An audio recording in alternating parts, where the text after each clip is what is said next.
XLab RS7 Review 2026. Is it worth your money? Quick review.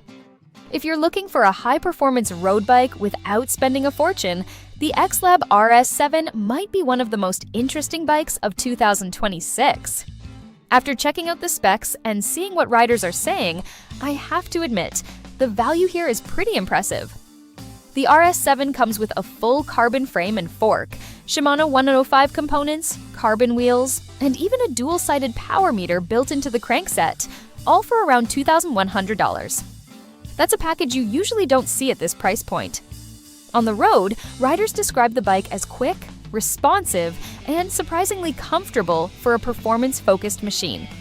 A lot of owners mention that it feels fast without being overly aggressive, making it suitable for both newer riders and experienced cyclists. Of course, it's not perfect. The integrated cockpit and mechanical cable routing can make maintenance a bit more complicated, and proper sizing is important before you buy. So, is the XLab RS7 worth your money? If you want maximum performance and features for the price, it's honestly one of the strongest value road bikes available right now.